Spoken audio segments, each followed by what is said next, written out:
தமிழ் நண்பர்கள் அனைவருக்கும் வணக்கம். இந்த வீடியோவில் நீங்கள் ஐடிஆர் ஃபைல் பண்ண போகிறீங்க அப்படின்னா ஏஐஎஸ் அப்படிங்கிற டாக்குமெண்ட்டை பற்றி கண்டிப்பாக நீங்கள் தெரிஞ்சிருக்கணும். ஏன்னா உங்களுக்கு வந்த bank interest, dividend income, TDS, TCS details, stock market இல்லைனா மியூச்சுவல் ஃபண்ட் தொடர்பான சில financial transaction details, high value transactions, இப்படி இன்கம் டேக்ஸ் டிபார்ட்மெண்ட்டுக்கு ரிப்போர்ட் செய்யப்பட்ட பல இன்ஃபர்மேஷன்ஸ் இந்த ஏஎஸ்ல இருக்கும். ஏஐஎஸ் அப்படின்னா என்ன, இதில் என்னென்ன இன்ஃபர்மேஷன்ஸ் எல்லாம் இருக்கும், இந்த ஏஎஸ் டாக்குமெண்ட்டை எப்படி நம்ம இன்கம் டேக்ஸ் போர்ட்டல்லேருந்து டவுன்லோட் பண்றது அப்படிங்கிறத பத்தி கம்ப்ளீட்டா டீடைல்டா நம்ம இந்த வீடியோல பார்க்கலாம். அதுக்கு முன்னாடி இந்த மாதிரி யூஸ்ஃபுல்லான இன்ஃபர்மேஷன்ஸ் எல்லாம் நீங்க நிறைய தெரிஞ்சுக்கணும் அப்படின்னா இந்த யூடியூப் சேனலை சப்ஸ்கிரைப் பண்ணி வச்சுக்கோங்க. வீடியோ பிடிச்சிருந்தது அப்படின்னா லைக் பண்ணிட்டு உங்க நண்பர்களுக்கும் ஷேர் பண்ணிருங்க. இந்த வீடியோ பார்த்துக்கிட்டு இருக்க உங்களுக்கு ஐடிஆர் ஃபைல் பண்ணணும் கம்மியான பிரைஸ்ல அப்படின்னா நாங்களே ஐடிஆர் ஃபைல் பண்ணி கொடுக்குறோம். இந்த வீடியோ கீழே டிஸ்கிரிப்ஷன்ல நான் கூகுள் ஃபார்ம் கொடுத்துருக்கேன். ஸோ அதில் உங்களோட டீட்டெயில்ஸ் என்ட்ரு பண்ணுங்க. எங்களோட சிஏ உங்களை கான்டாக்ட் பண்ணுவாங்க.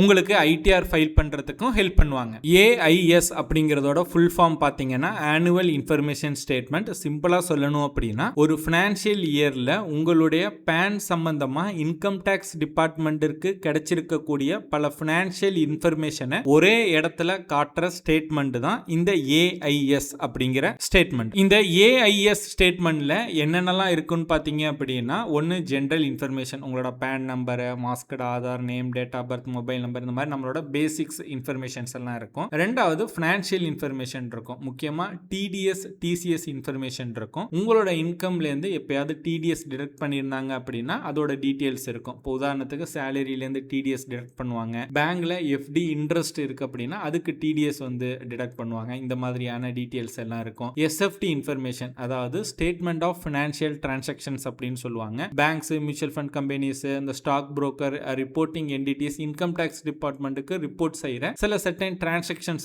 இங்க இருக்கும். உதாரணத்துக்கு share transactions, mutual fund transactions, இல்லனா ஹை வேல்யூ டிரான்சாக்ஷன்ஸ் ஏதாவது நீங்க பண்ணிருந்தீங்க அப்படின்னா அதோட இன்ஃபர்மேஷன் இருக்கும். மூணாவது டாக்ஸ் பேமெண்ட் இருக்கும். நீங்க ஏதாவது அட்வான்ஸ் டாக்ஸ் பே பண்ணிருந்தீங்க அப்படின்னா அதோட இன்ஃபர்மேஷன் இருக்கும். அண்ட் அதர் பாத்தீங்கன்னா உங்களோட salary related information, income tax எதுவும் ரீஃபண்ட், அதுக்கான interest, so foreign currency purchase அது ரிலேட்டடான ஏதாவது நீங்க பண்ணிருந்தீங்க அப்படின்னா அதோட இன்ஃபர்மேஷன்ஸ் எல்லாமே இந்த ஏஎஸ் ஸ்டேட்மெண்ட்ல இருக்கும். ஏன் இந்த ஸ்டாக் மார்க்கெட் இன்வெஸ்டர்ஸ் எல்லாம் இந்த ஏஐஎஸ் ஸ்டேட்மெண்ட்டை கண்டிப்பா செக் பண்ணணும் அப்படின்னு சொல்றாங்க அப்படின்னா, இப்போ நீங்க ஜீரோதா இல்ல வேற புரோக்கர் மூலமா ஷேர்ஸை வாங்கி விற்கிறீங்க, டிவிடெண்ட் எதுவும் ரிசீவ் பண்ணிருக்கீங்க, மியூச்சுவல் ஃபண்ட் டிரான்சாக்ஷன்ஸ் எல்லாம் பண்ணிருக்கீங்க அப்படின்னா இந்த மாதிரியான சில டிரான்சாக்ஷன்ஸ் இன்கம் டாக்ஸ் டிபார்ட்மெண்ட்டுக்கு ரிப்போர்ட் செய்யப்படும். ஓகேங்களா? அதனால புரோக்கர் டாக்ஸ் பிஎன்எல் ஸ்டேட்மெண்ட்டை மட்டும் வச்சு ஐடிஆர் ஃபைல் பண்ணாம ஏஐஎஸ்ல இருக்கிற இன்ஃபர்மேஷனையும் கிராஸ் செக் பண்றது ரொம்ப நல்லது. அண்ட் முக்கியமா ஏஎஸ்ல இருக்கிற இன்ஃபர்மேஷனை மட்டுமே உங்களுடைய இன்கம்மா நீங்க நினைக்க கூடாது. நீங்க இது இல்லாம வேற ஏதாவது இன்கம் நீங்க உங்களுக்கு வந்திருந்தது அப்படின்னா அதை நீங்க ஐடிஆர் ஃபைல் பண்ணும்போது அதை நீங்க டிக்ளேர் பண்ணணும். ஓகே, இப்போ நான் ஏஎஸ் அந்த ஸ்டேட்மெண்ட்ல சில இன்ஃபர்மேஷன்ஸ் ராங்கா இருக்கு அப்படின்னு வச்சுப்போம். ஒரு பேச்சுக்கு வச்சுப்போம். அந்த மாதிரி ராங்கா எதுவும் இருக்கு இல்ல வேல்யூ மிஸ்மேட்சா இருக்கு அப்படின்னா நீங்க இன்கம் டாக்ஸ் டிபார்ட்மெண்ட்டுக்கு ரிப்போர்ட்டும் பண்ணலாம். ஸோ அதற்கான ஃபெசிலிட்டியும் பாத்தீங்க அப்படின்னா இன்கம் டாக்ஸ் டிபார்ட்மெண்ட் போர்ட்டல்ல கொடுத்துருக்காங்க. ஓகே, ஏஎஸ் ஸ்டேட்மெண்ட்டை எப்படி நம்ம இன்கம் டாக்ஸ் போர்ட்டல்லேருந்து டவுன்லோட் பண்ணுறது அப்படிங்கிறத பார்க்கலாம். இன்கம் டேக்ஸ் வெப்சைட் ஓப்பன் பண்ணிக்கோங்க. அதில் லாகின் அப்படிங்கிறத கிளிக் பண்ணிவிட்டு உங்களோட பேன் நம்பர் என்ட்ரு பண்ணிவிட்டு கண்டினியூ அப்படிங்கிறத கிளிக் பண்ணுங்கள். So PAN number, Aadhaar number ரெண்டில் ஏதாவது நீங்கள் ஒன்று என்ட்ரு பண்ணலாம்.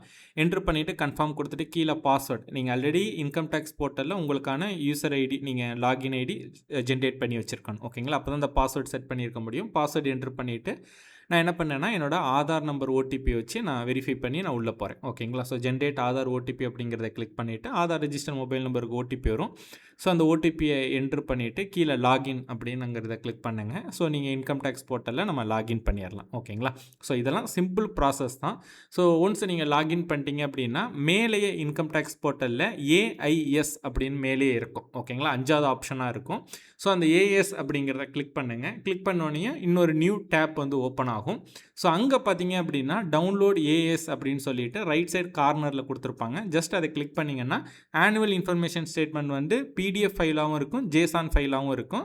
ஸோ ஜேசான் ஃபைல் வேணும்னா ஜேசான் ஃபைல் நீங்கள் டவுன்லோட் பண்ணிக்கோங்க. பிடிஎஃப் வேணும் அப்படின்னா பிடிஎஃப்க்கு நேராக உள்ள டவுன்லோட் அப்படிங்கிறத கிளிக் பண்ணிங்கன்னா பிடிஎஃப் டவுன்லோட் ஆயிரும். ஓகேங்களா? ஸோ இப்போ இந்த பிடிஎஃப் நீங்கள் ஓப்பன் பண்ணுறீங்க அப்படின்னா இதுக்கு பாஸ்வேர்டு ப்ரொடக்டடோடு இருக்கும். இதுக்கான பாஸ்வேர்டு பார்த்தீங்க அப்படின்னா உங்களோட PAN number and date of birth ரெண்டையுமே ஸ்மால் லெட்டரில், ஓகே, ஓகேங்களா? ஸ்மால் லெட்டரில் நீங்கள் அதை டைப் பண்ணீங்க, கேப் விடாமல் டைப் பண்ணீங்க அப்படின்னா பிடிஎஃப் வந்து ஓப்பன் ஆயிரும். ஸோ இதில் இதுக்கு முன்னாடி நான் சொன்ன எல்லா இன்ஃபர்மேஷன்ஸுமே இதில் இருக்கும். ஓகே, இப்போ இந்த ஏஎஸ் ஸ்டேட்மெண்ட்டை பற்றி உங்களுக்கு ஒரு கிளியராக ஒரு ஐடியா கிடைச்சிருக்கும் அப்படின்னு நான் நம்புகிறேன். இந்த வீடியோ உங்களுக்கு பிடிச்சிருந்ததுன்னா லைக் பண்ணுங்கள். வீடியோ பற்றின உங்களோட கருத்துக்கள், சந்தேகங்கள் எதுவாக இருந்தாலும் கீழே கமெண்ட் பண்ணுங்கள். இந்த மாதிரி ஃபினான்ஸ் ரிலேட்டடாக நிறைய இன்ஃபர்மேஷன் அப்டேட்ஸ் எல்லாம் தெரிஞ்சுக்கணும் அப்படின்னா இந்த யூடியூப் சேனலை சப்ஸ்கிரைப் பண்ணி வச்சுக்கோங்க.